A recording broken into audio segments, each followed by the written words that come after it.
Irmãos, a paz do Senhor Jesus. Eu estou lendo aqui Reis, 2 Reis, capítulo número 1. Vou tomar a leitura e vou explicar para você o que o Senhor colocou no meu coração nessa palavra. É uma palavra muito forte, diz assim: depois da morte de Acabe, Moabe rebelou-se contra Israel. Certo dia, Acasias caiu da sacada do seu quarto no palácio de Samaria e ficou muito ferido. Enviou mensageiros para consultar Baal-zebub, o deus de Ecrom, para saber se recuperaria. Mas o anjo do Senhor disse a Elias, o tesbita: vai encontrar-se com os mensageiros do rei de Samaria e pergunte: acaso não há Deus Israel? Por que consultar Baal-zebub, o deus de Ecrom? Por isso, assim diz o Senhor: você não se levantará mais dessa cama e certamente morrerá. Elias foi embora. Quando os mensageiros voltaram ao rei, ele perguntou: por que vocês voltaram tão depressa? Eles lhe responderam: um homem veio ao nosso encontro e nos disse: volte ao rei que os enviou e diga: assim diz o Senhor: acaso não há Deus Israel? Por que consultar Baal-zebub, o deus de Ecrom? Por isso você não se levantará mais dessa cama, certamente morrerá. O rei lhe perguntou: como era o homem que os encontrou? E disse isso.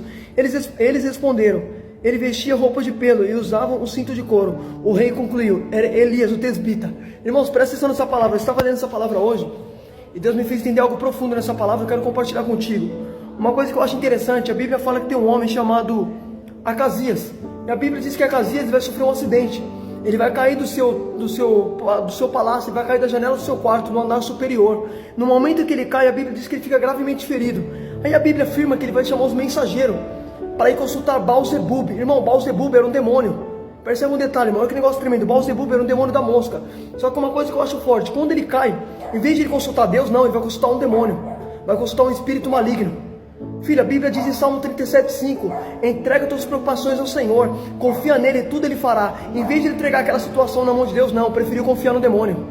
Eita glória, aleluia. Só que uma coisa que eu acho interessante nessa passagem: a palavra do Senhor vai dizer que no momento que os mensageiros estavam indo para consultar Baal-zebub, o anjo do Senhor tinha falado com Elias.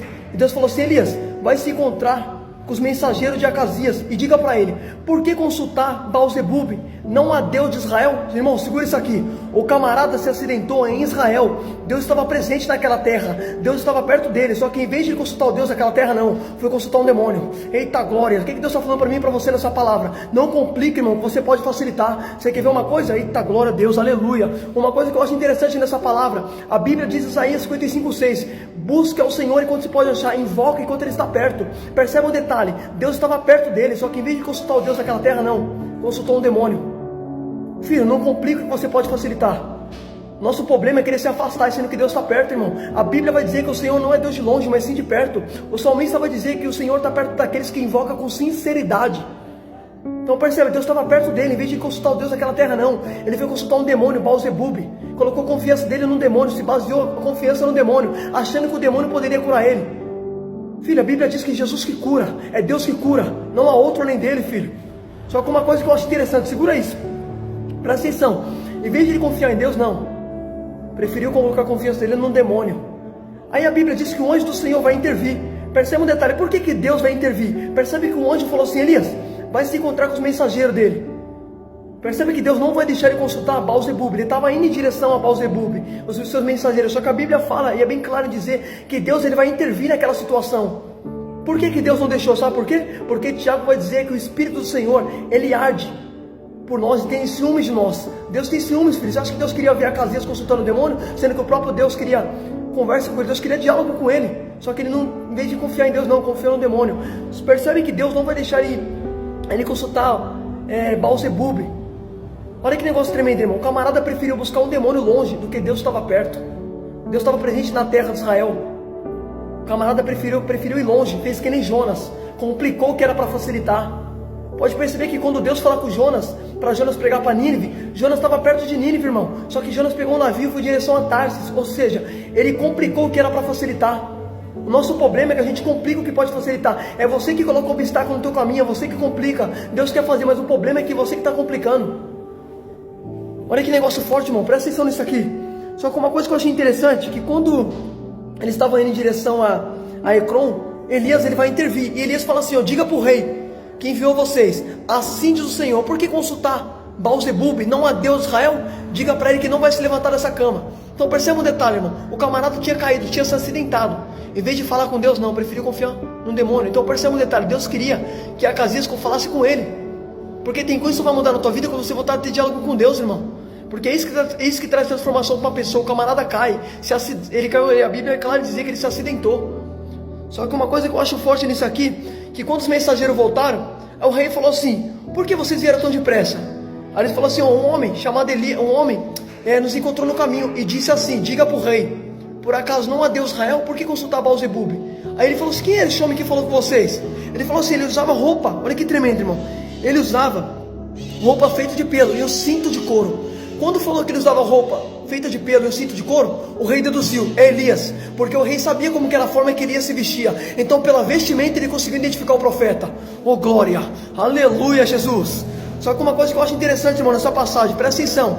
Olha que negócio tremendo, a Bíblia é clara em dizer que Elias estava usando roupa de couro, roupa de pelo e um cinto de couro. Se você pegar para ler Mateus 3,4, a Bíblia diz que João Batista também se vestia com roupa de pelo e cinto de couro. Por que os profetas se vestiam dessa forma? Para mostrar sinal de humildade. Os profetas não usavam tecido, filho, de linho, de luxo. Não, eles usavam roupa de pelo para mostrar humildade. Porque quem serve a Deus tem que ter humildade. Eita glória!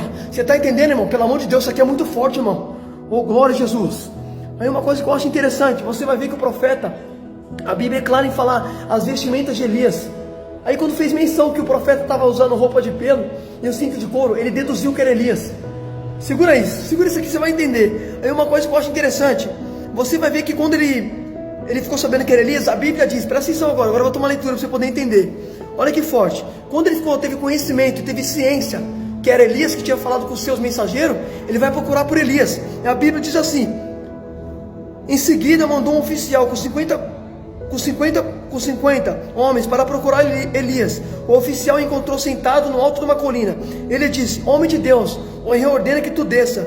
Elias respondeu ao oficial: se eu sou homem de Deus, cai fogo do céu. Naquele instante caiu o fogo de Deus do céu e consumiu 50. Irmão, segura isso aqui. Olha que tremendo, a Bíblia fala que no momento em que Elias transmitiu a mensagem para os mensageiros, Elias ele vai sair dali. E a Bíblia diz que o rei vai procurar por Elias. A Bíblia vem clara dizer que Elias estava sentado no alto de uma colina, ele estava em um monte sentado. Aí a Bíblia diz que o rei mandou 50 soldados ir atrás de Elias e encontrou Elias sentado. Quando o oficial chegou, o oficial falou assim para Elias: homem de Deus, o rei ordena que tu desça. Elias falou assim: se eu sou homem de Deus, cai fogo do céu. Naquele momento Deus mandou fogo do céu. Agora por que Elias pediu para Deus mandar fogo do céu? Sabe por quê? Porque se tu uma leitura no confronto de Elias com o profeta de Baal, Deus já tinha mandado fogo do céu. Então Elias sabia que Deus tinha capacidade de mandar fogo. Por isso que Elias pediu fogo, porque o profeta que serve a Deus tem que conhecer a capacidade do teu Deus. Pelo amor de Deus, irmão, olha que negócio forte. Foi por isso que Elias pediu fogo. É muito forte isso, porque ele ia saber a capacidade do Deus que ele servia. Deus já tinha mandado fogo para ele lá no Monte Carmelo. Aí Elias falou: se eu sou mesmo, Deus já mandou fogo uma vez, mas se eu sou fogo de Deus, que ele manda fogo novamente. Deus vai lá e manda, para mostrar que realmente Elias é homem de Deus, para confirmar o chamado do profeta e a convicção do profeta. Só que uma coisa que eu acho forte nessa palavra, você vai ver que o rei manda mais um grupo de 50 para ir falar com Elias. Deus também consome os 50. Aí a Bíblia diz que o rei manda o terceiro grupo, presta atenção. No terceiro grupo a Bíblia diz que o oficial ele subiu no alto do monte e falou assim: homem de Deus, ele se ajoelhou e falou: homem de Deus, por favor, tenha compaixão de mim, porque eu sei que os dois primeiros grupos foram consumidos.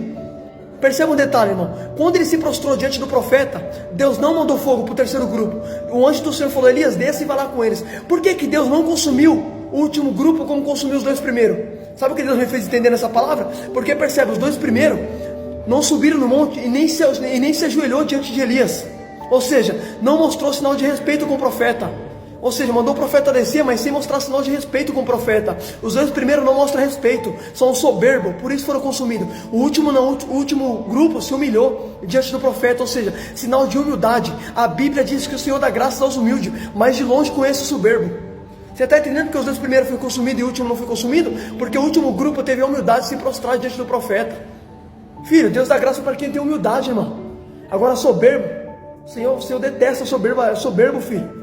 Pode perceber que o último grupo não teve humildade. Só que uma coisa que eu acho forte nessa palavra, que quando o anjo fala para Elias: Elias desce, e eles desceram, Elias desceu com eles, né? Aí a Bíblia diz que Elias chegou na frente do rei e falou assim: ó, por que você consulta Baal-Zebub e não a Deus Israel? Você nunca mais se levantará. Sabe o que eu achei interessante? O anjo já tinha falado para Elias falar para os mensageiros. Elias falou. Quando Elias chegou na frente do rei, Elias já confirmou uma mensagem que tinha falado antes. Ou seja, Elias não mudou a mensagem na frente do rei, continuou tendo a mesma mensagem. Não devemos mudar a mensagem que Deus manda a gente falar. Independente de onde a gente vai estar, na frente de pessoas, fala o que Deus manda. Pode perceber, filho, Elias, ele não mudou. A mesma mensagem que ele advertiu por intermédio dos mensageiros, quando ele chega na frente do rei, ele afirma do mesmo modo. Pode ler, ele vai falar a mesma coisa, na frente do rei. Porque Elias não muda a mensagem que Deus dá. Você não tem que mudar a mensagem que Deus dá, filho, porque está na frente de pessoas grandes. Continua pregando o que Deus te dá. Reflita nessa palavra em nome de Jesus.